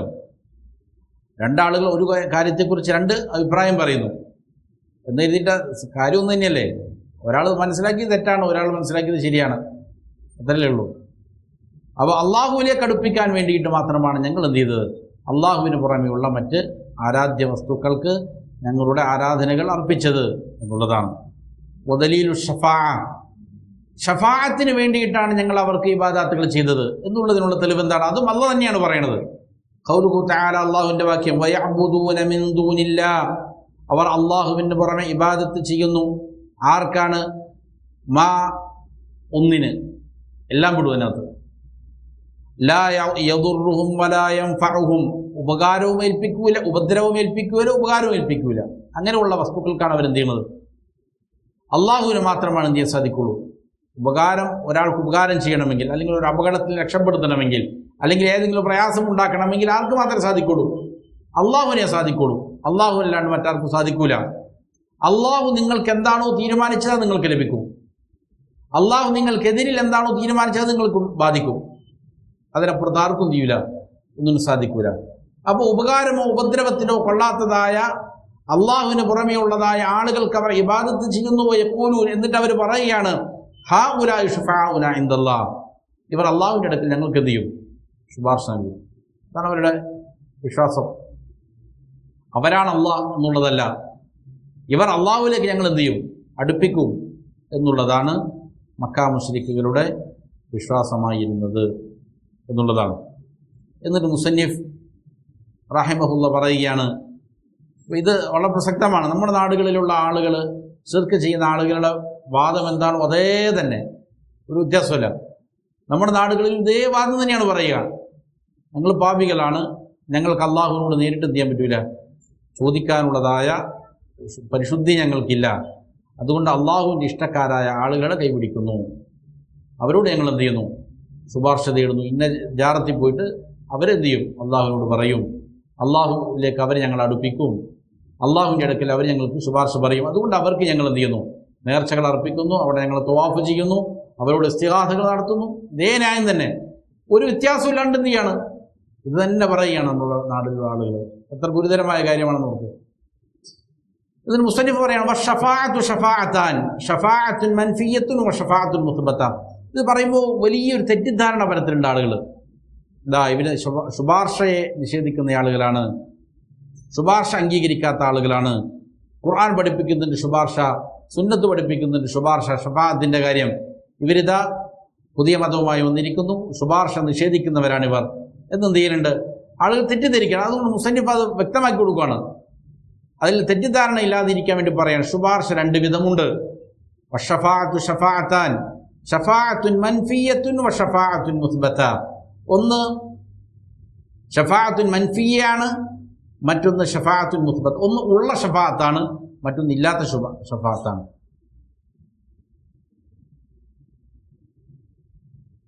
അതാണ്. ഏതാണ് ഇത് രണ്ടും? മുസന്നിഫ് റഹിമഹുല്ലാ തന്നെ അത് വിശദീകരിക്കുന്നുണ്ട്. ഇതിനെ വിശദീകരിക്കുന്നിടത്ത് ഷാരിഹ് പറയുന്നത് കാണാം, ശുപാർശ അതിൻ്റെ ഓഹരികൾ, ഒന്ന് ഇല്ലാത്ത ശുപാർശയാണ്, ഇസ്ലാം പഠിപ്പിക്കാത്തത്. മൻഫിയത്ത് എന്ന് പറഞ്ഞാൽ അല്ലത്തി നഫാഹൽ ഖുർആൻ, ഖുർആൻ ഇല്ല എന്ന് പറയുന്ന ശുപാർശ. അതേതാണ്? വഹിയല്ലത്തി തുത്വലബു മിൻ ഗൈരില്ലാഹ് ഫീമാ ലാ യഖ്ദിറു അലൈഹി ഇല്ലല്ലാഹ്, അല്ലാഹു അല്ലാത്തവരോട് തേടപ്പെടുന്നതായ ശുപാർശയാണ്. ഏത് കാര്യത്തിൽ? ഫീമാ ലാ യഖ്ദിറു അലൈഹി ഇല്ലല്ലാഹ്, അതിൽ അള്ളാഹുവിന് മാത്രമേ സാധിക്കുള്ളൂ, അള്ളാഹ്ക്കല്ലാണ്ട് വേറെ ആർക്കും സാധിക്കാത്തൊരു കാര്യം. അതെന്ത് ചെയ്യുന്നു? അള്ളാഹുവിൻ്റെ പടപ്പുകളോട് ആ കാര്യത്തിന് വേണ്ടി ശുപാർശ തേടുന്നു. ഇത് ശിർക്കുൻ്റെ അക്ബറാണ്, വലിയ ശിർക്കാണ്. അപ്പോൾ ഇത് തേടേണ്ടത് ആരോട് മാത്രമാണ്? അള്ളാഹുവിനോട് മാത്രമാണ്. അത് അള്ളാഹുവിന് പുറമെ ആരോട് തേടിയാലും അതെന്താണ്? ശിർക്കാണ്. രണ്ടാമത്തേത് ഫീമാ യഖ്ദിറു അലൈഹിൽ മഖ്ലൂഖ്, സൃഷ്ടികൾക്ക് സാധിക്കുന്ന കാര്യം അവരോട് എന്ത് ചെയ്യാം? ശുപാർശ പറയാം. ഇപ്പോൾ ഒരാൾ അവന് ഒരു പദവിയുണ്ട്, ആ പദവിയിലിരിക്കുന്നയാൾക്ക് എനിക്ക് അവകാശപ്പെട്ടിരിക്കുന്ന ഒരു കാര്യം നടത്തി തരാൻ വേണ്ടിയിട്ട് എന്ത് ചെയ്യാം? ഒരു ശുപാർശ പറയണം. എന്നോട് പറയാം, കുഴപ്പമൊന്നുമില്ല, എനിക്ക് അവകാശപ്പെട്ടതാണെങ്കിൽ. അവകാശപ്പെടാത്ത കാര്യത്തിന് വേണ്ടിയിട്ട് ചെയ്യാൻ പാടില്ല, പറ്റൂല. എനിക്ക് അർഹതപ്പെട്ടിരിക്കുന്ന ഒരു കാര്യം നേടിയെടുക്കാൻ അവൻ്റെ ശുപാർശ എന്ത് ചെയ്യും? സാധിക്കും. എങ്കിൽ അവനെന്ത് ചെയ്യാം? ശുപാർശ പറയാൻ അവനോട് ആവശ്യപ്പെടാം, അവനെന്ത് ചെയ്യാം? ശുപാർശയും നൽകുക. നല്ല കാര്യമാണ്. അത് നമ്മൾ മുന്നിലുള്ള ആളായിരിക്കണം, ഹാദിറായിരിക്കണം, ജീവിച്ചിരിക്കുന്നയാളായിരിക്കണം, അതിന് കഴിവുള്ളയാളായിരിക്കണം. അതേപോലെ തന്നെ അവന് വെറും കേവലം ഒരു സബബ് മാത്രമായിട്ട് കണക്കാക്കുകയും ചെയ്യണം. കാര്യം സാധിപ്പിച്ചിരുന്നവൻ ആരാണ്? അള്ളാഹുവാണെന്നുള്ള ഉത്തമ ബോധ്യവും അവനുണ്ടായിരിക്കും. അങ്ങനെ എന്ത് ചെയ്യാം? അവനെ കൊണ്ട് സാധിക്കുന്ന കാര്യങ്ങൾ നേടിയെടുക്കാൻ വേണ്ടിയിട്ട് അവനോട് ശുപാർശയ്ക്ക് തേടുന്നതിന് കുഴപ്പമില്ല. മൂന്നാമത്തെ ഇനമാണ് ഖുർആനും സുന്നത്തും പഠിപ്പിച്ചിരിക്കുന്നതായ ശുപാർശ. അത് അള്ളാഹുവിനോട് മാത്രമേ ചോദിക്കാവൂ എന്നുള്ളതാണ്. അതിന് ചില നിബന്ധനകളുണ്ട്. എന്താണത്? ആ ശുപാർശ ഉണ്ടാകണമെങ്കിൽ ഇദ്നുല്ലാഹി ബിശ്ശഫാഅ, ശുപാർശ നൽകാൻ അള്ളാഹു അനുമതി കൊടുക്കണം ആദ്യം. അതാണ്. നബിക്കാണെങ്കിൽ നബിക്ക്, അല്ലെങ്കിൽ സ്വാലിഹിന് അള്ളാഹ് പറയണതാ നീ ശുപാർശ പറഞ്ഞോ എന്നാൽ അള്ളാഹു അനുമതി കൊടുക്കണം. നബി സല്ലല്ലാഹു അലൈഹി വസല്ലമക്ക് അശ്ശഫാഅത്തുൽ ഉദുമയുണ്ട്. അത് ദീർഘനേരം സുജൂദിൽ കിടന്ന് ധാരാളം പ്രാർത്ഥനകളും പ്രകീർത്തനങ്ങളും നടത്തുമ്പോഴാണ് അള്ളാഹു ചെയ്യണത്, അനുമതി കൊടുക്കുന്നത്. താങ്കൾ തല ഉയർത്തുക, ശുപാർശ പറയുക, താങ്കളുടെ ശുപാർശയെ സ്വീകരിക്കപ്പെടും എന്ന് പറയുന്നത്. അനുമതി വേണം. അനുമതി ഇല്ലാതെ ആർക്കും കയറി എന്ത് ചെയ്യാൻ പറ്റൂല? അള്ളാഹുവിൻ്റെ അടുക്കൽ കയറി ശുപാർശ പറയാൻ പറ്റൂല. ഖുർആൻ പഠിപ്പിച്ചിരിക്കുന്ന ശുപാർശയുടെ നിബന്ധനകളിൽ ഒന്നതാണ് അള്ളാഹു അനുമതി കൊടുക്കണം. രണ്ടാമത്തെ നിബന്ധന റിളാഹു അനിശാഫിഇ, ശുപാർശ പറയുന്നയാൾ അള്ളാഹു തൃപ്തിപ്പെട്ട ആളായിരിക്കണം. ഏതെങ്കിലും നമസ്കരിക്കാത്ത, അല്ലെങ്കിൽ നോമ്പെടുക്കാത്ത, പരസ്യമായി ഇസ്ലാമിക ശരീഅത്തിനെ പരിഹസിക്കുന്ന, കളിയാക്കുന്ന, നിയമങ്ങൾ പാലിക്കാത്ത ആളുകളല്ല. അള്ളാഹു തൃപ്തിപ്പെട്ട ആളുകൾക്ക് എന്ത് ചെയ്യാൻ പറ്റുള്ളൂ? ശുപാർശ പറയാൻ അനുമതി നൽകപ്പെടുകയുള്ളൂ. അള്ളാഹുവിൻ്റെ തൃപ്തി വേണം ശുപാർശ പറയുന്നവന്. വൽ മഷ്ഫൂ, അതേപോലെ ആർക്ക് വേണ്ടിയാണ് ശുപാർശ പറയുന്നത് അവരും അള്ളാഹു തൃപ്തിപ്പെട്ടവരായിരിക്കണം. അപ്പോൾ പിന്നെ ഈ ശുപാർശ ആരോടെ തേടാൻ പറ്റുള്ളൂ? ഇതിൻ്റെ ഉടമസ്ഥൻ അള്ളാഹുവാണ്. അപ്പോൾ ഈ ശുപാർശ അള്ളാഹുവോട് നേടിയിട്ടേ കാര്യമുള്ളൂ. അള്ളാഹു അല്ലാത്തവരോട് ഈ ശുപാർശ നേടിയിട്ടുന്നില്ല യാതൊരു കാര്യം. അള്ളാഹുവിനോട് ചോദിക്കുക, അള്ളാഹുവേ, റസൂൽ സല്ലല്ലാഹു അലൈഹി വസല്ലമയുടെ ശുപാർശയ്ക്ക് നീ എന്നെ അർഹനാക്കണമേ. നമുക്ക് അള്ളാഹുവിനോട് ചോദിക്കാം. കാരണം അള്ളാഹുവിനാണ് അതിനുള്ള അനുമതിയുള്ളത്, അർഹതയുള്ളത് അള്ളാഹുവിനാണ്. അള്ളാഹു കൊടുക്കണം അനുമതി. അതുകൊണ്ട് അള്ളാഹുവിനോട് ചോദിക്കാം ശുപാർശ, ഈ പറയുന്ന നിബന്ധനകൾ പാലിച്ചുകൊണ്ട്. ഇത് റസൂൽ സല്ലല്ലാഹു അലൈഹി വസല്ലമക്ക് മാത്രം പ്രത്യേകമായതുണ്ട്, പ്രത്യേകമായിട്ട് നൽകപ്പെടുന്ന ശുപാർശയുണ്ട്. വേറെ ആരും അതിൽ പങ്കാളിയാവുകയില്ല. അതാണ് ഷഫാഅത്തുൽ ഉദുമ, വിചാരണ ആരംഭിക്കാൻ വേണ്ടി നബി സല്ലല്ലാഹു അലൈഹി വസല്ലം നടത്തുന്ന ശുപാർശ അതിൽപ്പെട്ടതാണ്. അതേപോലെ തന്നെ അബൂ ത്വാലിബിന്, നബി സല്ലല്ലാഹു അലൈഹി വസല്ലമയുടെ പിതൃവ്യൻ അബൂ ത്വാലിബിൻ്റെ കാര്യത്തിൽ ശിക്ഷയിൽ ഇളവ് നൽകപ്പെടാൻ നബി സല്ലല്ലാഹു അലൈഹി വസല്ലം എന്ത് ചെയ്യും? ശുപാർശ നൽകും. അതും റസൂൽ സല്ലല്ലാഹു അലൈഹി വസല്ലമക്ക് മാത്രമുള്ളതായ, അവകാശപ്പെട്ടതായ ഒരു ശുപാർശയാണ്. മൂന്നാമത്തേത് എന്താണ്? സ്വർഗത്തിൻ്റെ കവാടം തുറക്കപ്പെടുന്നതിന് വേണ്ടിയിട്ട്, അങ്ങനെ സ്വർഗാവകാശികൾ അതിലേക്ക് പ്രവേശിക്കാൻ, സ്വർഗത്തിൻ്റെ കവാടം തുറക്കപ്പെടാൻ വേണ്ടിയിട്ട് എന്ത് ചെയ്യും? നബി സല്ലല്ലാഹു അലൈഹി വസല്ലമ പ്രത്യേകമായിട്ട് ചെയ്യുന്ന 3 ശുപാർശകൾ ഇതാണ്. അതേപോലെ തന്നെ റസൂൽ സല്ലല്ലാഹു അലൈഹി വസല്ലമക്ക് പുറമെ ധാരാളം അമ്പിയാക്കന്മാർക്ക്, മലായിക്കത്തിന്, മുവഹ്ഹിദീങ്ങൾക്ക്, സ്വാലിഹീങ്ങൾക്ക്, അവർക്കെല്ലാം എന്തുണ്ട്? ശുപാർശക്കുള്ള അള്ളാഹു അനുമതി നൽകും. അള്ളാഹു ഏതെല്ലാം കാര്യത്തിൽ? മുവഹ്ഹിദുകളായ തൗഹീദുള്ള ആളുകളുടെ, മുഅ്മിനീങ്ങളുടെ ദറജ സ്വർഗത്തിൽ ഉയർത്താൻ വേണ്ടിയിട്ട് ശുപാർശ ചെയ്യുന്നവരുണ്ട്. അതേപോലെ നരകത്തിൽ പ്രവേശിക്കാൻ അർഹരായിരിക്കുന്ന ചില ആളുകളെ, മുവഹ്ഹിദുകളാണ് എങ്കിൽ, തൗഹീദുള്ള ആളുകളാണ് എങ്കിൽ, അവരതിൽ പ്രവേശിപ്പിക്കാതിരിക്കാൻ ശുപാർശ ചെയ്യും. അള്ളാഹു എന്ത് ചെയ്യും? അവരുടെ പാപങ്ങൾ പുറത്തു കൊടുത്ത് അവരെ നരകത്തിൽ പ്രവേശിപ്പിക്കാതെ ചിലപ്പോൾ എന്ത് ചെയ്യും? സ്വർഗത്തിൽ പ്രവേശിപ്പിക്കും. അതേപോലെ നരകത്തിൽ പ്രവേശിച്ചിരിക്കുന്നതായ മുവഹ്ഹിദുകൾ ഉണ്ടാകാം പാപങ്ങൾ കാരണത്താൽ, അവരെ രക്ഷപ്പെടുത്താൻ വേണ്ടിയിട്ട് എന്ത് ചെയ്യും? ശുപാർശ ചെയ്യും. അതും എന്താണ്? എല്ലാവർക്കും പൊതുവായിട്ടുള്ളതായ ശുപാർശയാണ്. ഇതാണ് ശുപാർശയുടെ അടിസ്ഥാനം. എന്നിട്ട് മുസ്ലിം പറയണം ഫശ്ശഫാഅത്തുൽ മൻഫിയ്യ, മൻഫിയായ ഇല്ലാത്ത ശുപാർശ എന്ന് പറഞ്ഞാൽ മാ കാനത് തുലബു മിൻ ഗൈരില്ലാ ഫീമാ ലാ യഖ്ദിറു അലൈഹി ഇല്ലല്ലാഹ്, അള്ളാഹു അല്ലാത്തവരോട് ചോദിക്കപ്പെടുന്ന ശുപാർശകളാണ്. ആ കാര്യമാകട്ടെ അള്ളാഹുവിന് മാത്രം സാധിക്കുന്നതാണ്, അതില്ലാത്ത ശുപാർശയാണ്. വദ്ദലീലു ഖൗലുഹു തആല, അതിനുള്ള തെളിവ് അള്ളാഹുവിൻ്റെ വാക്യമാണ്. അള്ളാഹ് പറഞ്ഞു, യാ അയ്യുഹല്ലദീന ആമനു, അല്ലയോ വിശ്വാസികളെ, അൻഫിഖൂ മിമ്മാ റസഖനാകും മിൻ ഖബ്ലി അൻ യഅതിയ യൗം, ഒരു ദിവസം നിങ്ങളിലേക്ക് വന്നെത്തുന്നതിന് മുമ്പ് നിങ്ങൾ അള്ളാഹുവിൻ്റെ മാർഗത്തിൽ ചെലവഴിച്ചു കൊള്ളുക. ഏതാണ് ആ ദിവസം? ലാ ബൈഉ ഫീഹി വലാ ഖുല്ലതു വലാ ശഫാഅ, അവിടെ പിന്നെ അങ്ങോട്ടും ദിർഹമുകൾ കൊടുത്തിട്ട് പരിഹരിക്കാൻ സാധിക്കൂല, ദീനാർ കൊടുത്തിട്ട് പരിഹരിക്കാൻ സാധിക്കൂല, പണം കൊടുത്തിട്ട് പരിഹരിക്കപ്പെടാൻ കച്ചവടം പറ്റൂലാത്ത കാര്യമാണ്. അവിടെ കൊടുക്കൽ വാങ്ങലുകൾ നടക്കൂല, അല്ലെങ്കിൽ സ്നേഹബന്ധങ്ങൾ അവിടെ ഉപകാരപ്പെടുകയില്ല, ശുപാർശയും ഉപകാരപ്പെടാത്തതായ ഒരു ദിവസമാണത്. വൽ കാഫിറൂന ഹുമുൽ ളാലിമൂൻ, കുഫാറുകൾ ളാലിമീങ്ങളാണ്. ഇനി മുസ്ബത്തായ ശഫാഅത്ത് ഏതാണ്? ഹിയല്ലത്തി തുത്ലബു മിനല്ലാഹ്, അല്ലാഹുവിനോട് തേടപ്പെടുന്ന ശുപാർശയാണ്. വശാഫിഉ മുക്റമുൻ ബിശ്ശഫാഅ, ശുപാർശ നൽകുന്നവന്, ശുപാർശ പറയുന്നവന്റെ പ്രത്യേകത എന്താണ്? അവൻ അള്ളാഹുവിനാൽ ആദരിക്കപ്പെട്ടിരിക്കുന്നു, അതാണ് അവൻ്റെ ഗുണം. അള്ളാഹു അവനെ ആദരിച്ചിരിക്കുന്നു. നീ ശുപാർശ പറഞ്ഞു എന്ന് പറയുമ്പോൾ അള്ളാഹു അവന് കൊടുക്കുന്ന ഒരു ആദരവാണത്. വൽ മശ്ഫൂഉ ലഹു, ആർക്ക് വേണ്ടിയിട്ടാണ് ശുപാർശ നൽകപ്പെടുക? മൻ റളിയല്ലാഹു ഖൗലഹു വഅമല, ആരുടെ വാക്കുകളും പ്രവൃത്തികളുമാണോ അള്ളാഹു തൃപ്തിപ്പെട്ടത് അവർക്ക്. ബഅദൽ ഇദിൻ, ഇത് അനുമതിക്ക് ശേഷം മാത്രമാണ് ഈ ശുപാർശ ഉണ്ടാവുകയുള്ളൂ. കമാ ഖാല തആല, അല്ലാഹു തആല പറഞ്ഞതുപോലെ, മൻ ദല്ലദീ യശ്ഫഉ ഇൻദഹു ഇല്ലാ ബിഇദ്നി, ആരാണ് അള്ളാഹുവിൻ്റെ അടുക്കൽ അനുമതിയില്ലാതെ ശുപാർശ പറയുവാനുള്ളത്? ആരും തന്നെയില്ല. അള്ളാഹുവിൻ്റെ അനുമതി വേണം, ശുപാർശ പറയുന്നവന് അള്ളാഹുവിൻ്റെ തൃപ്തി വേണം, ശുപാർശ പറയപ്പെടുന്നവനും അള്ളാഹുവിൻ്റെ തൃപ്തി വേണം. ആര് ശുപാർശ നൽകണമെന്ന് ആര് തീരുമാനിക്കും? അള്ളാഹു തീരുമാനിക്കും. അതുകൊണ്ട് ആ ശുപാർശ തരേണ്ടത് ആരോട് മാത്രമേ ഉള്ളൂ? അള്ളാഹുവിനോട് മാത്രമേ ഉള്ളൂ. ഇതാണ് രണ്ടാമത്തെ ഖായിദ. രണ്ട് ഖായിദയും വളരെ പ്രധാനപ്പെട്ടതാണ്. ഒന്ന്, അള്ളാഹുവാണ് സൃഷ്ടാവ്, ഉടമസ്ഥൻ, പരിപാലകൻ, ലോകനിയന്താവ് എന്ന് അംഗീകരിച്ചത് കൊണ്ട് മാത്രം ആരും എന്താവില്ല, മുസ്ലിം ആവില്ല. കാരണം മക്കാ മുശ്രിക്കീങ്ങൾ അത് എന്ത് ചെയ്തിട്ടുണ്ട്?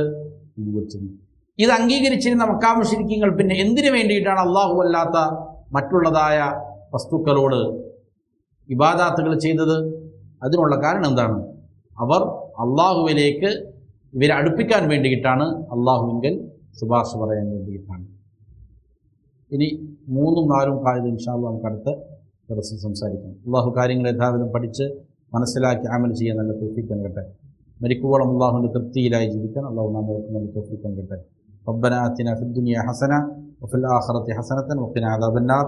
ربنا تقبل منا إنك أنت السميع العليم وتب علينا إنك أنت التواب الرحيم.